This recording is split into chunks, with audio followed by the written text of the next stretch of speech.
یہ کہانی ایک بہت محنتی کسان کی ہے۔ صبح کا وقت تھا، ہلکی ہلکی ٹھنڈی ہوا چل رہی تھی اور سورج آہستہ آہستہ افق سے نکل رہا تھا۔ اس کی سنہری روشنی گاؤں کے چھوٹے چھوٹے گھروں اور کھیتوں پر بکھر رہی تھی۔ علی ننگے پاؤں اپنی زمین پر کھڑا تھا۔ اس کے ہاتھ مٹی سے بھرے ہوئے تھے، جیسے وہ زمین سے ایک خاص رشتہ رکھتا ہو۔ وہ جھک کر مٹی کو ہاتھ میں لیتا ہے، اسے محسوس کرتا ہے جیسے وہ اس سے بات کر رہا ہو۔ اس کے آنکھوں میں ایک عجیب چمک تھی۔ وہ آسمان کی طرف دیکھ کر آہستہ سے کہتا ہے، یہ زمین ایک دن میرے تقدیر بدل دے گی، میں اسے سونا بنا دوں گا۔ دور سے ایک بوڑھا کسان اسے دیکھ کر مسکرا دیتا ہے، مگر باقی لوگ اسے ایک عام ناکام کسان سمجھتی ہے۔ مگر علی کی اندر ایک کہانی شروع ہو چکی تھی، ایک ایسی کہانی جو ابھی کسی کو نظر نہیں آ رہی تھی۔ چند ہفتوں بعد آسمان پر سیاہ بادل چھا گئے، تیز ہوائیں چلنے لگے اور پھر اچانک بارش شروع ہو گئی۔ پہلے ہلکی، پھر تیز اور پھر طوفانی بارش ہو گئی۔ علی اپنے کھیت کی طرف بھاگتا ہے۔ پانی تیزی سے کھیت میں بڑھ رہا تھا۔ وہ اپنے فصل کو بچانے کی کوشش کرتا ہے، مگر قدرت کے آگے بے بس تھا۔ بارش رکنے کے بعد ہر طرف خاموشی تھی۔ کھیت پانی میں ڈوبا ہوا تھا، فصل برباد ہو چکے تھے۔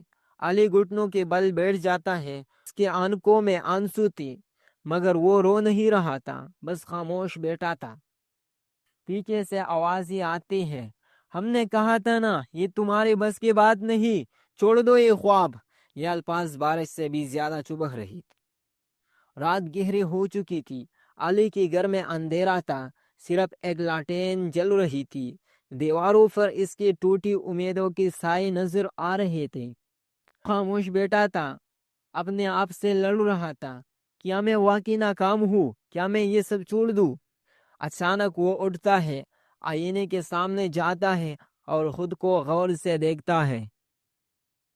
نہیں، یہ میرے آخری کہانی نہیں ہے۔ اس کے آنکھوں میں آنسو تھے، مگر اس کے دل میں آگ جل چکی تھی۔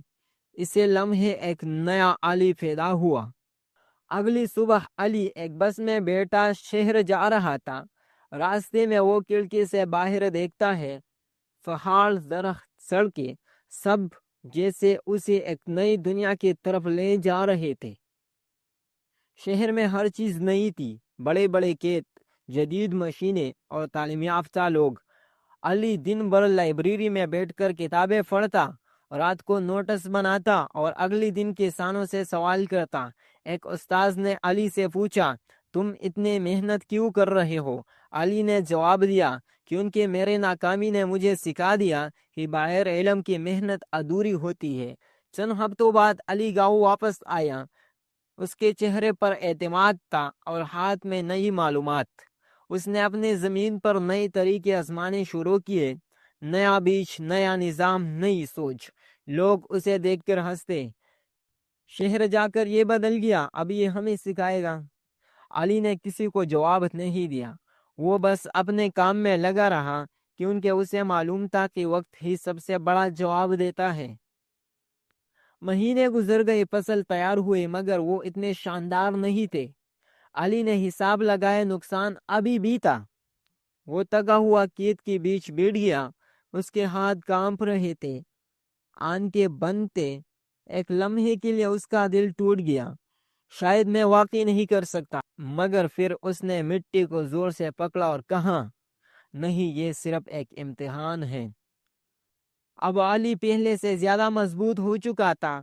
اس نے ہر غلطی کو سمجھا، ہر کمزوری کو ٹھیک کیا۔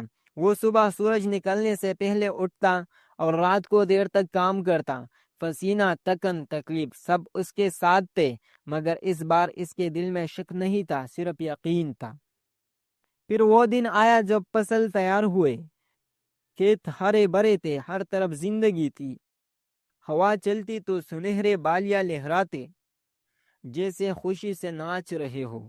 علی خاموش کھڑا یہ سب دیکھ رہا تھا۔ اس کے آنکھوں میں آنسو آ گئے، مگر اس بار یہ خوشی کی تھی۔ گاؤں والے اب اس کے پاس آتے اور علی کو کہتے، ہمیں بھی سکھاؤ تم نے یہ کیسے کیا؟ علی مسکرا کر کہتا ہے میں نے ہار ماننے سے انکار کیا۔ اب وہ صرف کسان نہیں رہا، وہ ایک مثال بن گیا تھا۔ سورج غروب ہو رہا تھا، آسمان نارنجی رنگ میں رنگا ہوا تھا۔ علی اپنے کھیت کے بیچ کھڑا تھا۔